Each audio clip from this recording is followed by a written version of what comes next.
Okay, तो आज हम करने वाले हैं क्लासिफिकेशन ऑफ फंक्शन। ठीक है, तो इसमें हम फंक्शन के 8 टाइप हैं उनको डिस्कस करने वाले हैं कि वे क्या होते हैं, किस तरह से होते हैं। अब इम्पोर्टेंट इसलिए है क्योंकि 1.3 एलिमेंट की एक्सरसाइज 1.3 और आगे की बाकी एक्सरसाइज को करने के लिए ये सब समझना ज़रूरी है। अब 1 मिनट निकल चुका है, तो अब स्टार्ट करते हैं इस वीडियो को। तो भैया आप सेट से तो ज़रूर वाकिफ़ होंगे।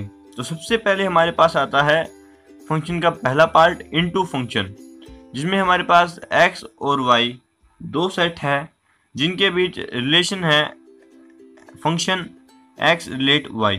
ओके, तो सबसे पहले देखते हैं, आप शायद परी इमेज और इमेज के बारे में जानते होंगे कि x के एलिमेंट की इस तरफ बनती है इमेज और y के एलिमेंट्स की x की तरफ बनती है परी इमेज।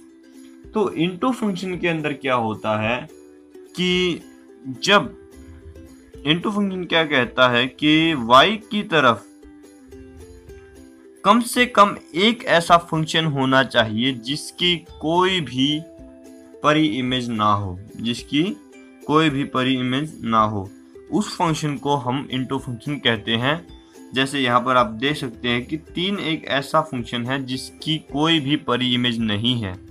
ओके, तो ये होता है हमारा इनटू फंक्शन। अब इसी तरह से इसका सेकंड जो पार्ट है वो होता है भैया ऑन टू फंक्शन। तो भैया ये है ऑन टू फंक्शन। तो हमारे पास एक सेट है x और एक सेट है y। तो ऑन टू फंक्शन हमारा क्या डिफाइन करता है भैया, यहाँ पर हमारा ऑन टू फंक्शन कहता है कि जो y है उसकी एटलीस्ट कम से कम हर एक एलिमेंट की एक परी इमेज तो होनी ही चाहिए। यानी कि मान लीजिए 2 है तो इसकी भी परी इमेज होनी चाहिए। तो क्या ये एक ऑन टू फंक्शन है? नहीं भैया, ये ऑन टू फंक्शन नहीं है।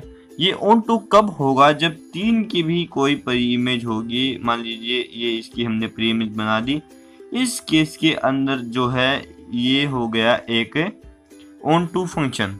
ओके, अब इसी तरह थर्ड फंक्शन हमारे सामने जो आता है, नीचे आपके लिए दिया है 1 फंक्शन, ज्यादा ऊपर गए, 1 फंक्शन या इंजेक्शन। Okay, 1 function. तो 1 फंक्शन हमारा क्या कहता है कि जो सेट x है उसके एलिमेंट्स की इमेज, हर एक एलिमेंट की इमेज होनी चाहिए और डिफरेंट इमेज होनी चाहिए। हर एक एलिमेंट की इमेज हो और डिफरेंट इमेज हो, अलग अलग इमेज। तो उस केस के अंदर उस फंक्शन को हम कहते हैं 1 फंक्शन या फिर इंजेक्शन या फिर इंजेक्टिव फंक्शन। ओके, एग्जाम में काफी बार पूछ लिया जाता है कि इंजेक्टिव फंक्शन क्या होता है, तो 1 फंक्शन ही इंजेक्टिव फंक्शन है, ये आप बता सकते हैं। ओके, अब चलते हैं फोर्थ फंक्शन की ओर। तो भैया जी फोर्थ फंक्शन है अपना मैनी वन फंक्शन। तो भैया मैनी वन फंक्शन क्या होता है कि जिस फंक्शन के अंदर y की किसी भी एक एलिमेंट के 2 या 2 से ज्यादा परी इमेज होंगे, 2 या फिर 2 से ज्यादा परी इमेज हो, उस फंक्शन को कहा जाता है मैनी वन फंक्शन। ओके, तो ऐसे फंक्शन को कहा जाता है मैनी वन फंक्शन। ठीक है, तो यहाँ तक हमने 4 फंक्शन किए। पहला जो हमने किया था भैया वो था इनटू फंक्शन, दूसरा ऑन टू, फिर उसके बाद हमने किया 1 और अब हमने किया है मैनी वन फंक्शन। अब आगे के फंक्शन हैं, इन सभी को आपस में मिलाकर 4 और फंक्शन बनते हैं भैया। ठीक है, तो उन फंक्शन को अब हम पढ़ेंगे। तो इस सीरीज के अंदर पहले नंबर पर जो फंक्शन आता है वो है 1 इंटू। ठीक है, 1 इंटू, तो 1 into function that x relate to y, हर एक फंक्शन के अंदर x और y के बीच में रिलेशन है। ओके, तो 1 1 इंटू फंक्शन क्या कहता है कि जो फंक्शन 1 1 फंक्शन भी हो और इंटू फंक्शन भी हो, उस फंक्शन को 1 1 इंटू फंक्शन कहते हैं। फॉर एग्जांपल ये फंक्शन देखिए भैया, इस फंक्शन में ये एक 1 1 फंक्शन है क्योंकि इस तरफ वाले हर एक एलिमेंट की डिफरेंट इमेज है, और एक इंटू फंक्शन भी है क्योंकि y के साइड 3 एक ऐसा फंक्शन है जिसकी कोई भी परी इमेज नहीं है, तो ये 1 1 भी है और इंटू भी है। सो इस रीजन पर इसको 1 1 इंटू फंक्शन कहा जाता है। अब इसी सीरीज में है 6th जो फंक्शन है वो है हमारा 1 1 ऑन टू या फिर बाइजेक्शन। ठीक है, 1 1 ऑन टू फंक्शन या फिर बाइजेक्टिव फंक्शन। ठीक है, तो 1 1 ऑन टू फंक्शन ये क्या कहता है, कोई फंक्शन जो कि 1 1 हो और साथ ही साथ हमारा ऑन टू भी हो, तो ये ऐसे फंक्शन को कहा जाता है 1 1 ऑन टू फंक्शन। तो 1 1 तो एक इस तरह से है कि इस फंक्शन के अंदर हर एक फंक्शन के अलग अलग डिफरेंट इमेज है, और ऑन टू फंक्शन क्या कहता है कि जो y है, जो दूसरा सेट है, उसके हर एक एलिमेंट की अलग अलग परी इमेज होनी चाहिए। तो इसमें हर एक अलग अलग तो नहीं, लेकिन हर एक एलिमेंट की परी इमेज इधर है। ऑन टू फंक्शन ये बात कहता है कि हर एक एलिमेंट की परी इमेज होनी चाहिए, और ये जो हमारे पास रिलेशन है ये इन दोनों बातों को प्रूव करता है। तो इसका मतलब ये जो फंक्शन है एक 1 1 ऑन टू फंक्शन है। अब इसी सीरीज में जो हमारा 7th फंक्शन है वो है भैया many one function, sorry many one into function. तो मैनी वन इनटू फंक्शन, इसकी डेफिनेशन क्या है भैया, ऐसा फंक्शन जो मैनी वन भी हो और इनटू भी हो, उस फंक्शन को हम लोग कहते हैं मैनी वन इनटू फंक्शन।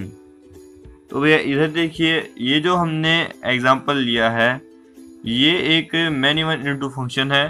तो किस तरह से है, तो सबसे पहले देखिए यहाँ पर जो 1 है उसकी 2 परी इमेज हैं, 2 परी इमेज हैं। और मैनी वन फंक्शन की डेफिनेशन क्या है कि इस तरफ y के जो एलिमेंट है उनकी किसी एक के एलिमेंट के 2 या 2 से ज़्यादा परी इमेज होनी चाहिए, वो मैनी वन फंक्शन होता है। तो ये देखिए ये एक मैनी वन फंक्शन भी हो गया, और ये एक इनटू फंक्शन भी है कि इनटू फंक्शन के अंदर y के साइड कोई एक एलिमेंट ऐसा होना चाहिए जिसकी कोई भी परी इमेज ना हो। तो इसका मतलब ये एक इनटू फंक्शन भी है, और जब ये दोनों साथ साथ हैं तो इनको मैनी वन इनटू फंक्शन कहा जाता है। अब लास्ट जो हमारे पास भैया फंक्शन बचता है उसको बोलते हैं many one onto function. तो वैसे ही जो फंक्शन मैनी वन हो और ऑन टू भी हो, उस फंक्शन को बोला जाता है भैया many one onto function. तो इधर देखिए, अगर हम इसको रिलेट कर दे इस तरह से, और इसको रिलेट कर दे इधर, और इसको रिलेट कर दे इससे, तो देखिए भैया ये एक एग्जांपल हो गया many one onto function का। तो मैनी वन किस तरह से, मैनी वन फंक्शन में फिर से वही मैनी वन फंक्शन क्या कहता है कि मैनी वन फंक्शन कहता है कि y की तरफ किसी एक एलिमेंट की 2 या 2 से ज़्यादा परी इमेज होनी चाहिए। तो इधर 2 जो है उसके 2 परी इमेज है, और ऑन टू क्या कहता है कि y के साइड हर एक एलिमेंट की इमेज ज़रूर होनी चाहिए। तो ये दोनों बातों को प्रूव करता है, क्लेरिफाई करता है। तो इसका मतलब ये जो है एक many one onto function है। तो भैया इस तरह से हम 8 फंक्शन के बारे में जान चुके हैं। अब थोड़ा सा एक इम्पोर्टेंट फैक्ट, इनको याद करने के एक ट्रिक पर डिस्कस करते हैं।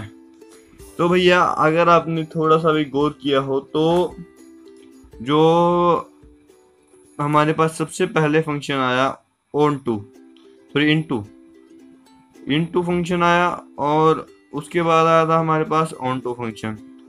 ये दोनों फंक्शन एक दूसरे के अपोजिट हैं। किस तरह से, इधर ही देख लीजिए। ये तो जो है ऑन टू का एग्जांपल है, मिनिमम ऑन टू का। तो ऑन टू की क्या होती है कि हर एक का एलिमेंट होना चाहिए, और इनटू क्या कहता है कि कम से कम एक बचना चाहिए। तो ये दोनों एक दूसरे के ऑपोजिट हैं। और इसी तरह हमने उसके बाद किया था वन वन, और उसके बाद हमने किया था मैनी वन। ठीक है, तो मैनी वन और वन वन ये दोनों भी एक दूसरे के ऑपोजिट है, क्योंकि वन वन के अंदर बात कही जाती है कि हर एक एलिमेंट की डिफरेंट इमेज होनी चाहिए, और मैनी वन के अंदर बात कही जाती है कि किसी y के तरफ किसी एक एलिमेंट की डिफरेंट दो या दो से ज़्यादा पर इमेज होनी चाहिए, तब मैनी वन होता है। तो ये इजी स्टेप है कि ये इसके ऑपोजिट होगा और ये वाला इसके ऑपोजिट होगा। इस तरह से इनको याद किया जाता है। एट द एंड भैया, अगर आपको वीडियो पसंद आया है तो इस वीडियो को कर दीजिए लाइक और शेयर कीजिए। और अगर आपको जो भी प्रॉब्लम्स हैं, हाँ भैया लाइक शेयर को चाहिए भैया, छोड़ दीजिए, कोई ज़्यादा ज़रूरी नहीं है। लेकिन जहाँ पर भी आपको दिक्कत होती है क्वेश्चन आस्क करने, तो कमेंट ज़रूर कीजिए भैया। Okay done. और एट द एंड सबसे इम्पोर्टेंट सब्सक्राइब भी ज़रूर कर दीजिएगा। इसी के साथ मैं अजय साइनिंग ऑफ।